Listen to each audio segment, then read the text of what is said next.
Hey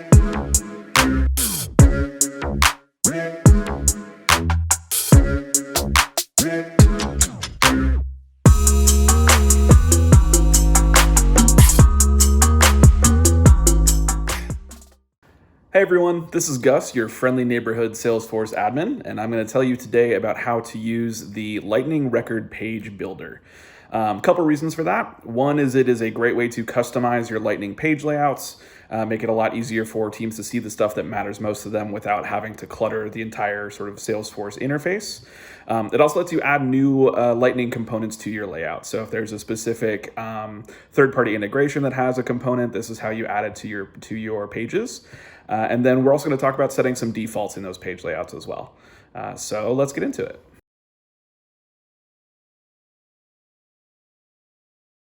All right, so in this video, I'm showing you how to customize a Lightning record page. There's a couple ways to get there. So we're going to open up Setup, and then first we're going to look at the Lightning App Builder section of Salesforce. So this will show you all of your Lightning record pages that are currently installed in your org.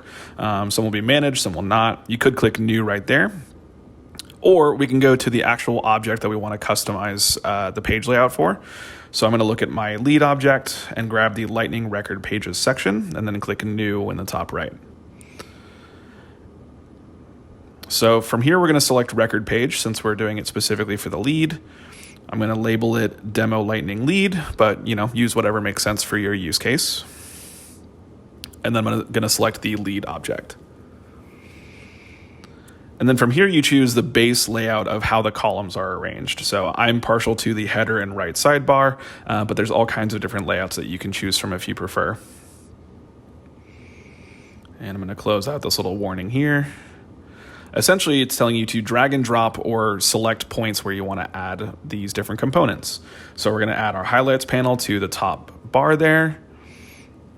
Then I'm going to click on my sort of main panel, and I'm going to choose to add a tab. So tabs will let you specify different sections like you see there with related and details. And then on the right, I'm going to have my related lists as well. So we just pretty quickly put together a page that makes a fair bit of sense. Under details, I'm going to make sure we add our record details section so we have all the field level information, all that good stuff. And then let's say that we want to customize what tabs look like here. So instead of it being related, I'm going to change this over to an activity tab. Oops, once this little bubble decides to go away. So we're going to change it from related to activity at the top. There's also custom if you want to specify a label for that tab. Then we're going to hit done.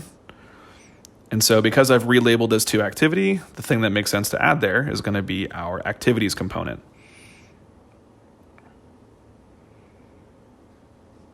There we go. And then what we can also do is we have our details section here. We have our notes and attachments, our other related items. One thing that I always like to show as well is going to be our stuff like paths, anything else that you can think to sort of bake in here. So just by using that path component, you can ignore that little update there. We have a sort of visible representation of where our lead is in our statuses as it progresses through our funnel. That right-hand panel is really useful for showing you additional setup links, like the setup path link you just saw. You can also remove components using the little trash can icon over any one that you're hovering over. So that warning came up because I selected accordion without having selected a point for that particular component to live. Accordions are really fun. So essentially, instead of having the different everything in tabs, you can use these collapsible sections. So you can set which one is the default expanded one. You can add different components within those. So you could have a set of related items, each under their own accordion banner if you wanted to. Lots of really cool stuff you can do with your page layouts. I'm also a big fan of using the related record item, the related record component rather. So that component allows you to specify a related record that is always visible. So if you're looking at accounts or opportunities and you want to have, let's say, the contact associated with that account or opportunity always visible, you can have that component in the top right or wherever you want to put it. Then we're going to click on Activate once we're done doing all of our customizations. And so Activate is how you assign that page layout to different items. So you can assign it at the org-wide level to a Lightning app, or you can get really detailed and specify it by app, record type, and profile if you want to limit it to specific use cases. So I'm going to choose org default, set it to desktop, and then confirm in my last little sanity check here.